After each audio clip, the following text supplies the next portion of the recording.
नमस्कार आदाब दोस्तों, मैं हूं शिवम कश्यप और आप देख रहे हैं Ivanka news 24। Bahujan Samaj party की राष्ट्रीय अध्यक्ष मायावती ने अपने भतीजे आकाश आनंद को उत्तराधिकारी बनाने का फैसला वापस ले लिया है। साथ ही उन्होंने आकाश आनंद को बीएसपी के अहम पदों से भी हटा दिया है। इसका कारण उनके 3 भाषण और दर्ज हुई एक एफआईआर बताया जा रहा है, जिसकी वजह से अब उनका पूरा राजनीतिक करियर खत्म होता हुआ नजर आ रहा है। हालांकि राजनीति में बाजी कभी भी पलट सकती है। दरअसल आपको बता दें, बसपा सुप्रीमो ने उन्हें पिछले साल दिसंबर में अपना उत्तराधिकारी घोषित किया था। लोकसभा चुनाव के बीच मंगलवार को मायावती ने अपना फैसला वापस ले लिया है। उन्होंने इसकी जानकारी सोशल मीडिया के जरिए दी। उन्होंने कहा कि पूर्ण परिपक्वता आने तक आकाश आनंद को दोनों अहम जिम्मेदारी से अलग रखा जाएगा। मायावती ने सोशल मीडिया अकाउंट एक्स पर एक के बाद एक कुल 3 पोस्ट कर अपने फैसले की जानकारी दी। मायावती जब भी फैसला लेती है हमेशा चौंकाने वाला ही लेती हैं।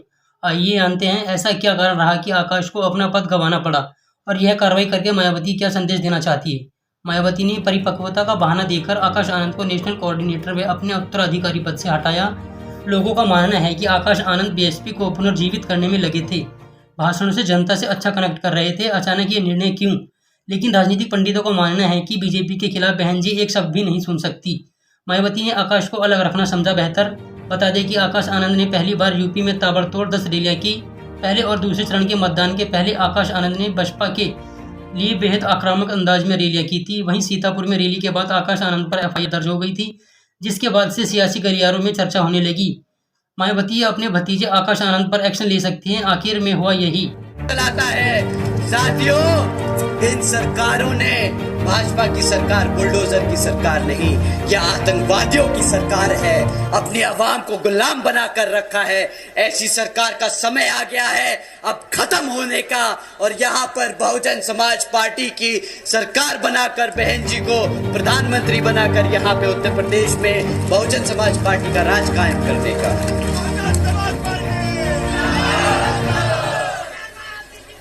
साथियों,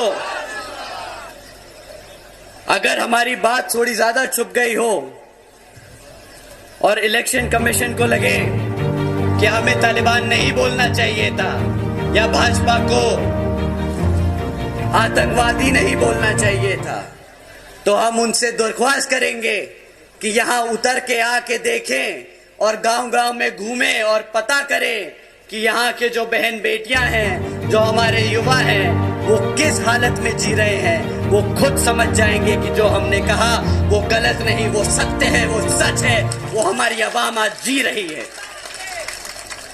साथियों, रोजगार पर एक और टिप्पणी करी थी आदरणीय प्रधानमंत्री जी ने।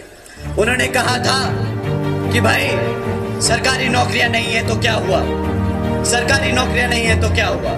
भाई पकोड़े तो तल रहा है ना, वो भी तो रोजगार है। अब आप ही बताइए, इतनी पढ़ाई लिखाई कराकर अपने बच्चे को आप पकोड़ा तलवाएंगे क्या? बहुजन समाज पढ़ा लिखा समाज है, वो पकोड़े तलने के लिए नहीं पैदा हुआ है। वो यहाँ अपने भारत के संविधान के आधार पर चलकर अपने भारत को आगे बढ़ाने का काम करेगा। बहुजन समाज पहला सवाल लटकाए। इतनी तेज धूप में आप हमें यहाँ सुनने आए हैं। हमारी माताएं बहनें जो आज इतनी बड़ी संख्या में यहाँ मौजूद है, हमारे सभी युवा साथी जो आज इतनी गर्मजोशी के साथ यहाँ मौजूद हैं, हमारे सभी बड़े बुजुर्ग, हमारे सभी संत, आप सभी को तहे दिल से धन्यवाद कि आप इतनी कड़ी गर्मी में हमें सुन रहे हैं। तो आपको तहे दिल से धन्यवाद।